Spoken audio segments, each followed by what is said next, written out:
we're going to hear from three presenters. Going first will be Thompson, who's a junior, and his presentation title is The Province Project. He'll be followed by Ian Rogers, who is a senior. His presentation title is Flannery O'Connor Have a Blog. And then lastly, Kelsey Parada, who is also a senior, will speak about Scenes from Mind this week. And we're going to do questions at the end. So I ask you to wait in between each presentation, but please hold your questions because there will be a chance to discuss at the end. So without further ado, we'll try to speak.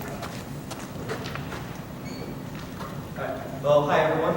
I'm only going to use the microphone because I like to talk and I like to walk around and they annoy me. So, I'm doing a presentation on the Providence Project, which is a project that I have been a part of for about a year here at Loyola. And I'm going to give more background on it as I go and what the purpose of it is. But first I can do a little bit of dramatic intro. So, books. Books are probably one of the greatest creations of mankind. They've allowed us to speak to the future. They've allowed us to learn from the past. We can pass on ideas, we can pass on thoughts, we can pass on our thoughts, on thoughts, on thoughts. It's absolutely incredible. And I have a book right here, Muslim Studies in African History. I'm using this book because it was in my backpack when I went to my apartment this morning. Now, it's absolutely incredible what it can do. It can give me the author's thoughts. It can tell me the truth about the past. It can give me lies about the past. That's really something that I have to figure out. What's even more amazing, I have here a Kindle from Amazon, $79.99 free shipping. I have to make money somehow. So with this, I can pay maybe half the price, get this digitally. It's virtually the same, all the same words, the exact same edition, the exact same author. That's absolutely incredible. I couldn't have done that 20 years ago. I maybe couldn't have done it 10 years ago. That was brand new. More impressive, here's my phone, bigger than any phone ever deserves to be. With this, I can find every single one of these books for free. Download it right here, and I can read those exact same words. I can do the same thing with that computer. So what do I need this for? What use does this have anymore? Is there anything more to it? Maybe. The Providence Project is looking for the old library of the St. Ignatius College. Now, St. Ignatius College was started in the late 19th century. Of course, they need the library. It's very difficult to come up with an academic library on the fly. So what do? They buy from secondhand stores. They get them from donations. They occasionally stole them from other colleges. And so what we're looking for is those old books. Those books are over 100 years old. They are still in our library's main stacks. Is there any value to them? Is there anything important about them? These books, very small. That's my hand. That's how small that book is. It's falling to pieces. There isn't much to it. They're not that appealing visually. That's a rebound book. Looks pretty terrible. Not in good shape. Most of them are falling apart. This one's spine and cover is coming off. If it's lucky, it might get taped. Maybe that'll last in another 10 years, but ultimately it's going to fall to pieces. That's understandable. These books have to be upkept.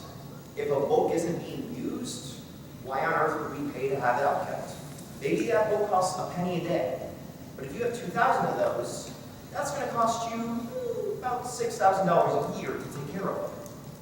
Is it worth it? Most of these books have been checked out in about 30 years. I saw one that hadn't been checked out in 1955. So, is there anything more to it? Well, here's one of them. It's got kind of a nice cover. It's been taped. It's pretty fragile. It's called The Words of Jesus by John R. Macduff, published in 1858. There's a URL if you actually want to read it online. It's really not that interesting. It has a few prayers, some excerpts from the New Testament. It's really a very boring book. I tried to read it. It's not interesting. Is there anything else valuable to it, though? Is there something else within it? This. That's written on the first flyleaf in the page. Mary Thorne from Mary Sprague. Christmas, 1859. This book was Christmas present from before the Civil War. What's even more amazing, Mary Sprague is the great-great-great-grandmother of a good friend of mine. She goes to school here at Loyola. She had no idea this book ever existed. So what would have happened if we decided this book isn't worth keeping? What if we decided to throw it in the trash? You might have said, well, I didn't know that was in it. I didn't know it was valuable. Who bothered to look? Who bothered to ask? I didn't know this was valuable before I saw this. I know it's valuable because my professor told me it was valuable. He knew it was valuable because the St. Ignatius catalog that we found had it written in there. Those Jesuits didn't even know this book was valuable. They were just writing down what they owned. No one decided it was valuable because of what it meant to someone a long time ago. This is a part of personal history. It's the personal history of that family, and it can happen for anyone. How on earth did this book end up here? I have no idea. I don't know where Mary Sprague lived. I don't know where Mary Thorne lived. What is that book doing in Jesuit library? Did someone donate it? Was it sold? Was it left in a parking lot? Someone picked it up? I have no idea.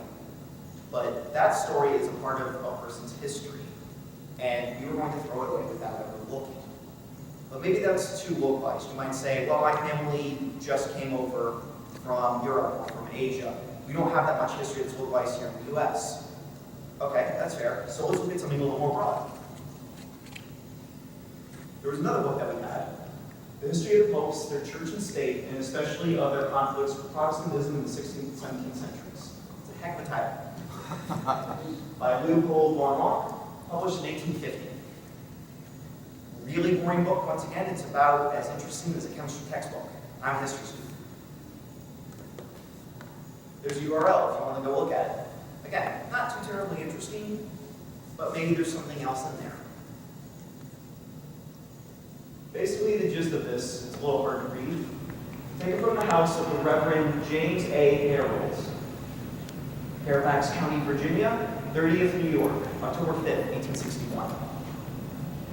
This book may have very likely been looted from the house of a Southern Reverend by a Union soldier during the Civil War. What on earth is it doing in our library here at Loyola? What purpose does it serve? How on earth did it get here? It was in Virginia, and it was in New York. How on earth is it here in Chicago? And what can this tell us about how this time operated? We look at it, and we think, this is a useless book. The cover was falling off. I don't have a picture of it, unfortunately. It's a terribly boring book, but it gives us an idea of personal history. It gives us an idea of the history of the United States. That we know that this book was looted. This tells us so much about the 30th New York Regiment, the Union soldiers, what they did at this time. Apparently, it wasn't outrageous for them to have taken this book. How much of our American history can we get from this? How much can we learn about these individual people who don't get these books written about them? The people whose inscriptions I have shown you, this is not Abraham Lincoln, this is not Ulysses S. Grant, this is not Jefferson Davis. These are regular people whose names you've never heard in your life. And we were going to throw their history in the trash because we didn't want to take care of it. Again, you would say, well, I didn't know that was valuable. No one bothered to look. No one looked at this and said, this is really fascinating. Could there be something more to this? Could its age tell us something more about our own history? So can this be overturned? Can we stop something like this from happening? Most of these books don't survive. For a book to survive 100 years is incredible. For it to survive 150 years, and apparently a civil war, is amazing. So can we help fix this? Well, yes. Little things. Volunteering at your local library. I don't know a single public library in the world that does not have a local history room and who does not accept volunteers. I come from a really crummy city in central Illinois, and they do that there. I volunteered there. They have 2 rooms, about this size, filled with stuff. Books, posters. They have a painting of Abraham Lincoln that was done while he was alive. None of it has been cataloged, because they don't have the people. They don't have the people, they don't have the funding, they just don't have the hours to do something like that. Spending an hour every week at your library helping them with this kind of thing, and I guarantee they will be working on these kinds of things because they really need it, can help prevent losing something like this, losing a piece of our history, a piece of your history. So do you want this history to be thrown away? That's up to you.